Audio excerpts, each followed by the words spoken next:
প্রিয় দর্শক, রণক্ষেত্রটির একেবারে মাঝামাঝি অবস্থানে আছি আমি। আপনাদের দেখানোর চেষ্টা করছি সাধারণ ছাত্র এবং ছাত্রলীগদের মাঝে মুখোমুখি সংঘর্ষ। এই সংঘর্ষে আজকে ছাত্রলীগ পিছু হতে বাধ্য হয়েছে।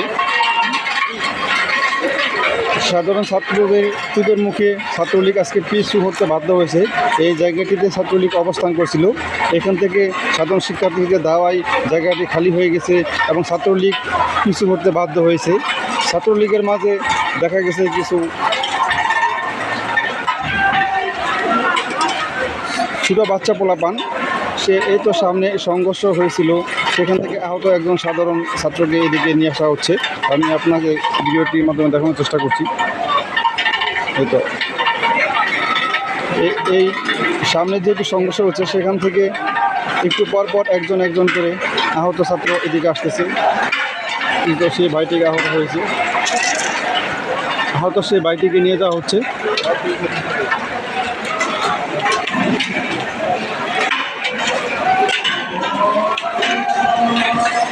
সন্ধ্যা ঘন এই মুহূর্তটি, মাগরিবের এই মুহূর্তে যখন তারা পড়ার টেবিলে ফিরে যাওয়ার কথা, এখন তারা রাজপথে আছে। সাধারণ ছাত্রছাত্রী এখন এখানে রাজপথে আছে তাদের দাবি আদায়ের জন্য।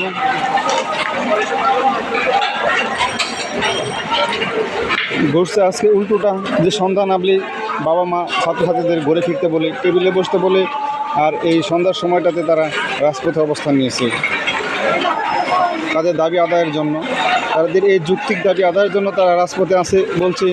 আর ওইদিকে ছাদ থেকে মাঝে মধ্যে কিছু ডিল ছুড়ে দেওয়া হয়।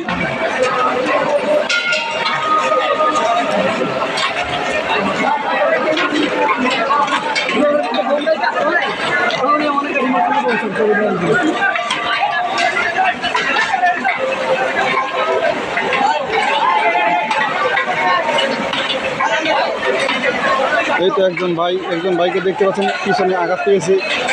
আঘাত পাওয়ার সেই রাগ জিদ্দের খুব নিয়ে তারা পিকেটিংয়ের জন্য এগিয়ে যাচ্ছে।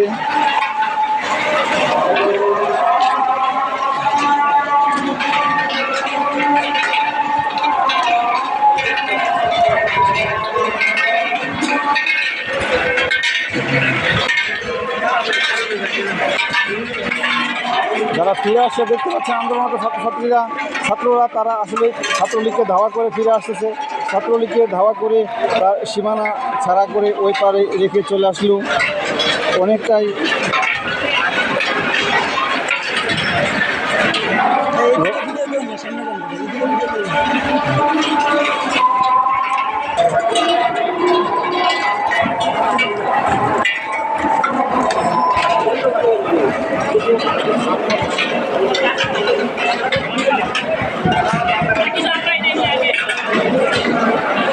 এই সেই জায়গা যেখানে রণক্ষেত্র রূপ নিয়েছিল।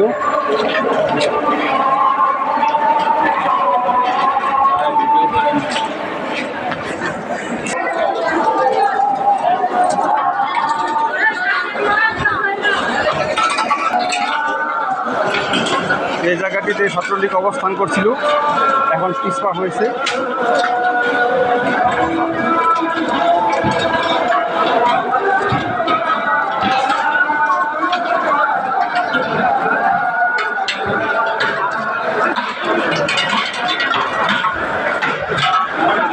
মোটামুটি জায়গাটি এখন ছাত্রলীগ মুক্ত, সাধারণ ছাত্রদের দখলে আছে এই জায়গাটি।